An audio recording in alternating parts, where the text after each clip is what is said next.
नमस्कार. मी भाऊ तोरसेकर. तुम्ही बघत आहात प्रतिपक्ष. मित्रांनो, हे 1 नोव्हेंबरचा मोर्चा आणि त्याच्या आधी विदर्भाने सुरू झालेली बच्चू कडू या इंडिपेंडंट नेत्याची एक आंदोलनाची चळवळीची गोष्ट आहे. पावसामध्ये ज्यांची शेती वाहून गेली त्या शेतकऱ्यांना भरपाई मिळावी, त्यांची कर्जमाफी व्हावी, त्यांना अनुदान मिळावं, यासाठी सगळ्या पक्षांनी मागणी केली होती. पण सगळे पक्ष लवकरच येऊ घातलेल्या स्थानिक स्वराज्य संस्थांच्या निवडणुकांमध्ये इतके मशगूल होऊन गेले की अवघ्या महिन्यापूर्वी जे शेतकरी उद्ध्वस्त झाले म्हणून आपण टाहो फोडत होतो, त्या शेतकऱ्यांसाठी कोणी का असेना एक आंदोलन सुरू केले, तर आपण त्याच्या बाजूने उभं राहिलं पाहिजे. ज्या सरकार विरुद्ध आपण सतत राजकारण करतो त्या राजकारणामध्ये अशा आंदोलनाचा आपल्याला फायदा होऊ शकतो. कारण जो जो मतदार सरकारवर रागावेल त्याचं अर्थातच सरकार विरोधात मत तयार होतं आणि ते मत पुढल्या निवडणुकीमध्ये आपल्या पारड्यात पडू शकेल. म्हणून अशा ज्या चळवळी होतात त्यामध्ये कुठल्याही वेळचा विरोधी पक्ष असतो तो अगत्याने सहभागी होत असतो. आज भारतीय जनता पक्ष भले सत्तेत बसलेला असेल, पण जेव्हा भाजप हा विरोधी पक्षात होता तो सुद्धा अशा स्वरूपाच्या आंदोलनामध्ये सहभागी होत होता, त्या आंदोलनाला हातभार लावत होता. तुम्हाला आठवतं 2011 वगैरे मध्ये, 11-12 मध्ये जेव्हा अण्णा हजारे यांचं आंदोलन केंद्रातल्या युपीए काँग्रेस सरकार विरोधात चालू होतं, त्यावेळेला अण्णा हजारे असोत, केजरीवाल असोत, यांच्या मदतीला दिल्लीतले आणि इतरत्रचे भाजपचे नेते हिरिरीने पुढे आले होते. कारण त्यांना माहिती होतं की ज्या वेळेला निवडणुका येतील तेव्हा आज विरोधात गेलेलं मत आहे ते काँग्रेसला मिळणार नाही, तर ते आपल्याकडे यावं. म्हणून सगळेच्या सगळे विरोधी पक्ष आणि भाजप सुद्धा त्यावेळेला अण्णांच्या बाजूने उभा राहिला होता. आज जो मार्क्सवादी कम्युनिस्ट पक्ष हे नेते राहुल गांधींबरोबर दिसतात, ते 2011-12 मध्ये केजरीवाल यांच्या बरोबर खांद्याला खांदा लावून त्या लोकपाल आंदोलनात सहभागी झाले होते. भाजपचे जेटली होते, तर मार्क्सवादी कम्युनिस्ट पक्षाचे सीताराम येचुरी होते. तेव्हा कुठलंही आंदोलन असो त्यामध्ये विरोधी पक्षांनी सहभागी होणं हे अपरिहार्य मानलं जातं. कारण शेवटी आंदोलन कोणाचंही असो त्यातून सरकार विरोधी मत तयार होतं, त्याचा लाभ विरोधी पक्षांना भविष्यात होत असतो. आणि म्हणून बच्चू कडू यांचं आंदोलन जे सुरू होतं ते भले त्यांच्या पक्षाचं काय प्रहार नावाच्या पक्षाचं असेल, पण ते शेतकऱ्यांसाठीचं आंदोलन होतं. उद्ध्वस्त झालेला जो जो शेतकरी आहे तो अर्थातच सरकारकडून एका बाजूला मदतीची अपेक्षा बाळगतोय आणि ती मदत मिळवून देण्यासाठी कुठल्याही पक्षाने आंदोलन उभारलेलं नसेल, तर भले प्रहार हा छोटा पक्ष असेल, अमरावती भोवतालच्या परिसरापुरता मर्यादित असेल, पण त्याने जर विषय उचललाय तो संपूर्ण राज्यव्यापी शेतकऱ्यांचा असेल, तर त्यामध्ये विरोधी पक्षांनी स्वतःला झोकून देणं आवश्यक होतं. पण सगळेच्या सगळे विरोधी पक्ष त्यापासून अलिप्त राहिले.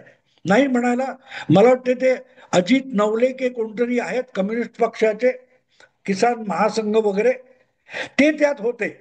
शेतकरी संघटनेचे राजू शेट्टी होते, आणखीन काही लोक होते. पण ज्यांना आपण राजकीय विपक्ष किंवा विरोधी पक्ष म्हणतो त्यांचा कोणाचाही चेहरा बच्चू कडूंच्या आंदोलनात दिसला नाही. पण तीच गोष्ट आपण अवघ्या 2 महिन्यापूर्वीच्या मराठा आरक्षण आंदोलनातही बघू शकतो. तेव्हा सुद्धा मराठा समाजाला आरक्षण मिळालं पाहिजे आणि ताबडतोबीने मिळालं पाहिजे, नव्हे त्याचा GR घेतल्याशिवाय आपण उपोषणातून उठणार सुद्धा नाही, अशा धमक्या देत ऐन गणेशोत्सवामध्ये मुंबईत पोहोचलेले मनोज जरांगे मराठा योद्धा जेव्हा मैदानात उतरलेले होते, तेव्हा उघडपणे सगळ्या विरोधी पक्षांनी त्यात झेप घेतलेली नसली, उडी घेतली नसली, तरी जरांगे यांना विविध प्रकारे मदत करण्याचा प्रयत्न हा सगळ्या पक्षांकडून झाला होता. उबाठा शिवसेनेकडून त्यांच्यासाठी खाण्यापिण्याची आंदोलकांच्या व्यवस्था करण्यात आली होती, शरद पवारांच्या पक्षाकडून आली होती.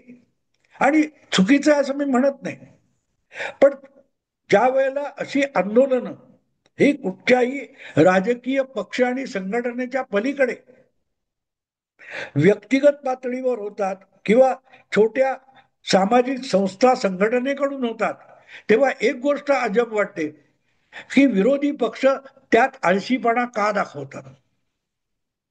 आजकाल महाराष्ट्रात विरोधी पक्षच राहिला नाही अशी म्हणायची परिस्थिती आलेली आहे. विधानसभेत त्यांचं संख्याबळ इतकं कमजोर आहे, इतकं कमजोर आहे. पण त्याचं कारण अशा प्रकारच्या आंदोलनातून आपलं बळ वाढवण्याचा प्रयत्न विरोधी पक्ष करत नाहीत, त्यातून ही कमजोरी आलेली आहे. त्यामुळे निदान आपण आंदोलन करत नसू तर इतर कोणी आंदोलन करत असेल तर त्याला खतपाणी घालणं, त्याला मदत करणं आणि त्यातून आपली भूमिका लोकांपर्यंत पोहोचून सरकार विरोधी जनमत तयार करणं ही विरोधी पक्षाची जबाबदारी असते. पण विरोधी पक्षांचं दुर्दैव असं आहे की विरोधी पक्षांची कामगिरी सध्या मराठीतल्या आणि देशातल्या सगळ्या माध्यमांना पूर्ण करावी लागते. मध्यंतरी त्या मुंबई तक नावाचं युट्यूब वरचं एक चॅनेल आहे आज तकचं, त्याच्यावर मला बोलवलं होतं आणि तिथल्या त्या मुलाखत वजा चावडीच्या कार्यक्रमामध्ये मी एक भूमिका ठामपणे मांडली होती की भारतातल्या आंदोलनाला मीडियाने मारून टाकलेलं आहे. मीडियाने मारून टाकलेलं आहे. आंदोलन मीडिया होऊच देत नाही. आंदोलनाची जी झळ असते ती जेव्हा समाज मनाला होरपळून टाकते तेव्हा एक परिवर्तन घडून येत असतं. पण आजकालची आंदोलनं म्हणजे मी जेव्हा पत्रकार झालो त्या काळामध्ये 1970-80 पर्यंत आंदोलनांना इतकी प्रसिद्धी मिळत नव्हती, पण तरीही आंदोलनं समाजाच्या तळागाळापर्यंत जाऊन पोहोचलेली होती. जॉर्ज फर्नांडिस असो, अहिल्या रांगणेकर असोत, तुमच्या मृणाल गोरे असोत, यासारखे दिग्गज नेते सुद्धा पोलिसांच्या लाठ्या खायला पुढे असायचे. अश्रुधूर लाठीमार ही नेहमीची बाब होती. रेल्वे संपाच्या वेळेला मला आठवतं जॉर्ज फर्नांडिस दादर स्टेशनवर रेल्वे ट्रॅकवर आडवे पडले होते आणि पोलिसांनी लाठ्या मारून मारून त्यांना उचलून नेलेलं होतं. आजकाल असे नेते नसतात. आजकाल आंदोलनाचे नेते जे असतात त्यांच्या भोवती 10-5 अंगरक्षक पोलिसांचाच गारडा असतो. पूर्वीच्या नेत्यांच्या भोवती आंदोलन करताना त्यांना अटक करायला आलेल्या पोलिसांचा गारडा असायचा. आजकाल आंदोलनकर्त्या नेत्याच्या भोवती त्यांच्या अंगरक्षक पोलिसांचा गारडा असतो. असो, तर अशा आंदोलकांना आजकाल सगळ्यात मोठी त्यांची ताकद काय असेल तर कॅमेरा आणि कॅमेरावरून होणारं थेट प्रक्षेपण.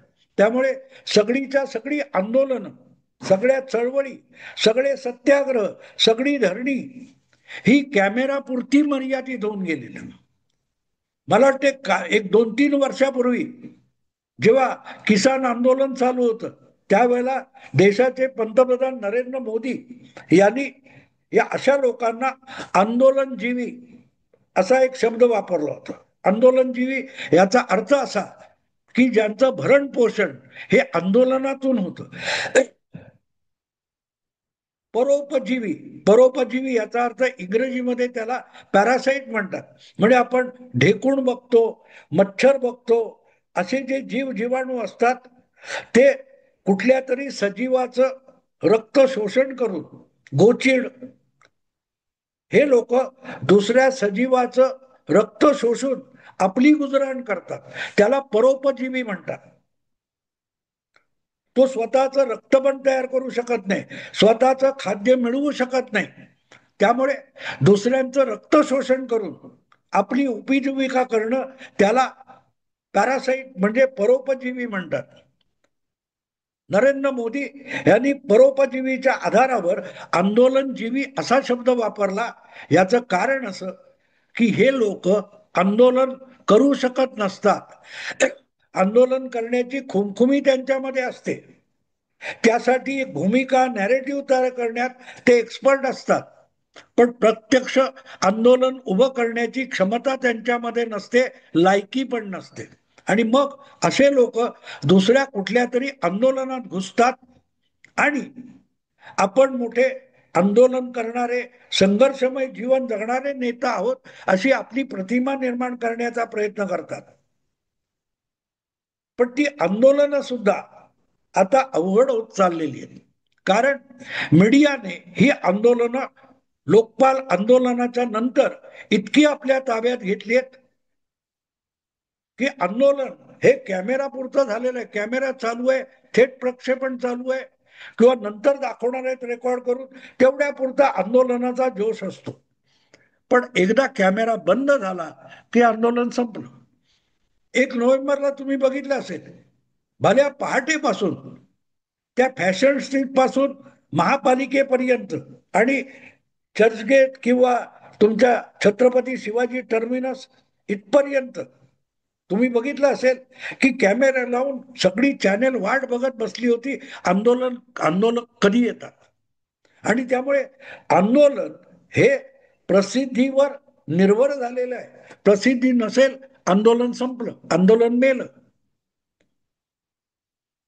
आणि मग हळूहळू करत ही सगळी माध्यम सुद्धा आता एक प्रकारे आंदोलनजीवी झालेली आहेत. सरकार विरुद्ध, प्रस्थापित व्यवस्थेविरुद्ध, न्यायालयाविरुद्ध, प्रशासनाविरुद्ध कोण ठणाणं बोंबलतोय त्याला दाखवणं, याच्यावरच आजच्या सगळ्या चॅनेलची उपजीविका झालेली आहे. टीआरपी त्याच्यावर अवलंबून आहे. कोण कोणाला शिव्या घालतोय एवढ्या पुरतं टीआरपी मिळवली जाते. त्यामुळे कोणीच कोणाला शिव्या घालत नसेल तर मीडियातले पत्रकार चुगल्या लावतात. आणि बघा, संजय राऊत तुमच्याबद्दल असं बोललाय, त्याला नव्याने तुम्ही शिव्या घाला, म्हणजे शिव्या घाला असं सांगत नाही, ते प्रतिक्रिया विचारतात. पण प्रतिक्रिया काय असते, संजय राऊतांनी कोणाला तरी शिवीगाळ केली असेल तर समोरचा उत्तर देताना संजय राऊत विषयी काहीतरी अपमानास्पद अपशब्दच बोलणार. ते विचारायसाठी त्या माणसाने संजय राऊतला ऐकलेलं नसेल तरी त्याला जाऊन हे पत्रकार संजय राऊत काय म्हणाला ते सांगतात. याचा अर्थ ते म्हणतात आता तुम्ही त्यांना शिव्या द्या, कारण तुम्ही एकमेकाला शिव्या दिल्या तर आम्हाला टीआरपी मिळणार आहे. आणि त्यामुळे मग आंदोलनजीवी, कॅमेराजीवी झालेले जे नेते आहेत त्यांना कॅमेराजीवी करता करता सगळेच्या सगळे मीडिया हाऊसेस आहेत, चॅनेल्स आहेत, त्यांची अवस्था सुद्धा अशी झाली आहे की त्यांना कोण ना कोण आंदोलन करणारा, शिव्याशाप देणारा, आदळआपट करणारा, अटापिटा करणारा शोधावा लागतो. आणि मग आपल्याला रत्न सापडलं बघा, मनोज जरांगे मराठा योद्धा, बघा लाल वादळ, शेतकऱ्यांचं वादळ, असे शब्दावली वापरून एक आग लावण्याचा प्रयत्न केला जातो. आणि त्यासाठी अशी रत्न शोधून काढली जातात. मनोज जरांगे हे असंच मीडियाने शोधून काढलेलं रत्न आहे की ज्याला दिवस दिवस दाखवता येतं. फार कुठे आटापिटा करून बातम्या शोधायला जायच्या नाहीत. आणि तो काय समजतो, त्याची काय लायकी आहे, खपाखप, ठपाठप, खटाखट असले शब्द उच्चारणारी रत्न मीडिया शोधून काढतो. आणि मग ती तुम्हाला आम्हाला आपल्या घरापर्यंत पोहोचणाऱ्या टीव्ही वरून सादर केली जातात. आणि अशी रत्न शोधून काढणारे पत्रकार, संपादक स्वतःला रत्नपारखी म्हणतात आणि रत्नपारखी म्हणून मिरवत असतात. हे नेते आम्ही घडवले, मीडियामुळे घडले, अदरवाईज टंगडी वर करून कुत्रा सुद्धा मूत्रदान त्यांच्यावर करणार नाही. अशा लोकांना आम्ही हिरो बनवले, आम्ही नेता बनवले, ह्या फुसारक्या मारत आपण रत्नपारखी आहोत अशा मिटक्या मारत मिरवणारे जे पत्रकार आहेत, त्यांना राज्याचे चतुर मुख्यमंत्री देवेंद्र फडणवीस उर्फ देवाभाऊ यांनी अक्षरशः गाजर पारखी करून टाकलेले, गाजर पारखी करून टाकली. तुम्हाला आठवत असेल 2 महिन्यापूर्वी जेव्हा मराठा आरक्षणाचा जी आर घेतल्याशिवाय बाहेर पडणार नाही, मुंबई सोडणार नाही अशा गर्जना मराठा योद्धा जरांगे पाटील करत होते. शेवटी त्यांच्या हातात काय पडलं? मराठा आरक्षण मिळालं का? काय झालं पुढे? अजूनही त्याचा छडा कोणाला लावता आलेला नाही. पण जरांगे पाटील हे आम्ही शोधलेलं एक काय ते प्रचंड किमतीचं अनमोल असं रत्न आहे, अशा पद्धतीत मराठी मीडिया पेश करत होता.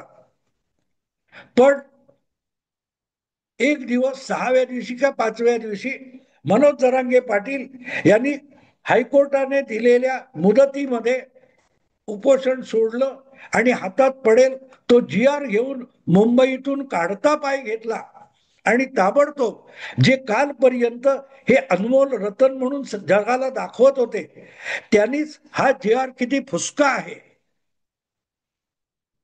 मुख्यमंत्री देवाभाऊने मनोज जरांगे पाटील यांना परत गाजर दाखवलं, ही चर्चा यांनी सुरू केली. पण देवेंद्र फडणवीसांनी गाजर दाखवलं असेल तर तुम्ही ते रत्न म्हणून का ठरवलं होतं? तुम्ही स्वतः रत्नबारकी आहात आणि एक फार मोठा संघर्षमय नेता तुम्ही शोधून काढलेला आहे. तो गाजराला भुलत असेल तर तुम्ही गाजर पारखी होता. मुख्यमंत्री म्हणून बसलेला जो सत्ताधीश आहे त्याला आपली सत्ता टिकवण्यासाठी आंदोलनातून वाट काढावी लागते. त्यामध्ये प्रत्येकाच्या मागण्या पूर्ण करत बसला तर सरकार चालवता येणार नाही. आणि म्हणूनच फडणवीस हे जी परिस्थिती निर्माण होते त्यातून मार्ग काढताना कोणाला आमिष दाखवणार, कोणाला लालूच दाखवणार, कोणाला फार मोठं लांबचं आश्वासन देऊन बसलेल्या जागावरून उठवणार म्हणजे गाजर दाखवणार. प्रश्न असा आहे की तुम्ही ज्याला रत्न म्हणून शोधून आणता तो गाजर दिसल्यावर शेपूट का हलवतो? हे आज मी एवढ्यासाठी सांगतोय की काल परवापर्यंत बच्चू कडू यांच्या आंदोलनाची कर्जमाफी, सातबारा काय तो कोरा, या सगळ्या गोष्टीसाठी जे 6-7 दिवस आंदोलन चाललं होतं त्यांना मुख्यमंत्र्यांनी मुंबईत शिष्टमंडळाला भेटायला बोलवलं आणि त्यांच्याशी ज्या काय वाटाघाटी केल्या त्यानंतर जे आश्वासन दिले जून 2026 ते मिळाल्यानंतर त्याच मीडियामध्ये बच्चू कडू यांना गाजर दिलं याची चर्चा सुरू झाली. तर प्रश्न मुख्यमंत्र्यांनी कोणाला गाजर दिलं हे महत्वाचं नाहीये. तुम्ही ज्याला लढवय्या योद्धा म्हणून 8-8 दिवस पेश करता तो गाजर दिसल्यावर शेपूट हलवत निघून का जातो? तुम्ही जे रत्न शोधून काढले ते रत्न नाहीये. तुम्ही रत्न पारखी नाही आहात, तुम्ही गाजर पारखी आहात. तुम्ही ज्याला ज्याला म्हणून मोठा योद्धा आणि शिकारी म्हणून मुख्यमंत्र्यासमोर, भाजप समोर, महायुती समोर आणून उभं करता आणि मिटक्या मारत सरकार विरोधी नॅरेटिव्ह राबवता.